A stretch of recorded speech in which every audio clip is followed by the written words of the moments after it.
ठाणे शहरातील अंतर्गत मेट्रोमुळे उपवन industrial estate परिसरातील अनेक गाळेधारक बाधित होणार आहेत. या बाधित होणाऱ्या गाळेधारकांनी आज आमदार श्री संजय केळकर यांच्याशी काही दिवसांपूर्वी संपर्क साधला होता. त्यानंतर श्री केळकर यांनी आज उपवन इंडस्ट्रियल इस्टेटमधल्या गाळेधारकांशी संवाद साधला. या ठिकाणची पाहणी देखील केली.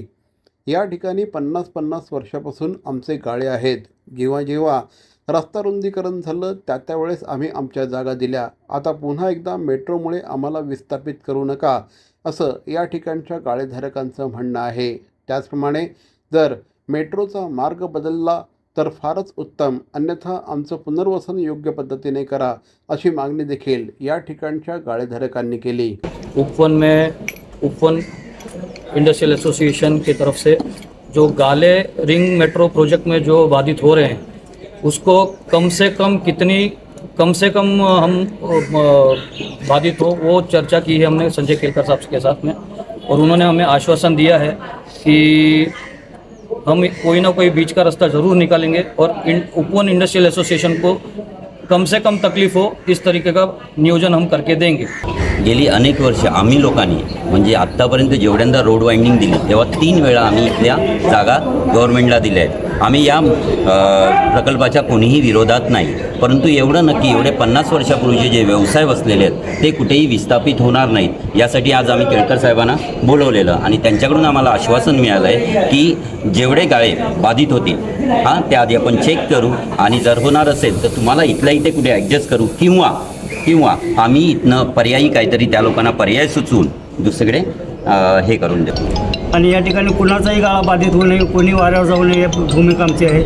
असोसिएशनमध्ये आमचे 800 मेंबर आहेत. 800 छोटे मोठे गाळे आहेत आणि 4 वेळा इथं बऱ्याच वेळा लोकांचं नुकसान झालेलं आहे. आता परत विस्थापित होऊ नयेत ही आमची अपेक्षा आहे. आमदार श्री संजय केळकर यांनी या सगळ्या गाळेधारकांशी संवाद साधल्यानंतर या संदर्भात मेट्रोच्या अधिकाऱ्यांशी देखील आपण चर्चा करणार आहोत. शक्यतो या ठिकाणचा मेट्रोचा रस्ताच बदला, अथवा जर या ठिकाणचे गाळेधारक बाधित होणार असेल तर त्यांचं याच ठिकाणी पुनर्वसन करा, अशा प्रकारची मागणी आपण मेट्रोकडे करणार असल्याचं देखील आमदार श्री संजय केळकर यांनी आज पत्रकारांशी बोलताना सांगितलं. यावेळेस त्यांच्या समवेत नगरसेवक श्री सीताराम राणे हे देखील उपस्थित होते. आज या ठिकाणी आम्ही पाहणी दौरा आयोजित केला होता आणि मेट्रोचे अधिकारी आणि आपले उपवन इंडस्ट्रियल इस्टेटचे प्रतिनिधी आणि जे गाळे आहेत की जिथून मेट्रो जाते तर यांचा पाहणी दौरा आज आम्ही केला. आणि या पाहणी दौऱ्यामध्ये अनेक गोष्टी ज्या आहेत त्या आढळल्या. त्याच्यामध्ये निरनिराळे पर्याय देखील इथल्याही लोकांनी सुचवले आणि मेट्रोच्याही लोकांनी सुचवले.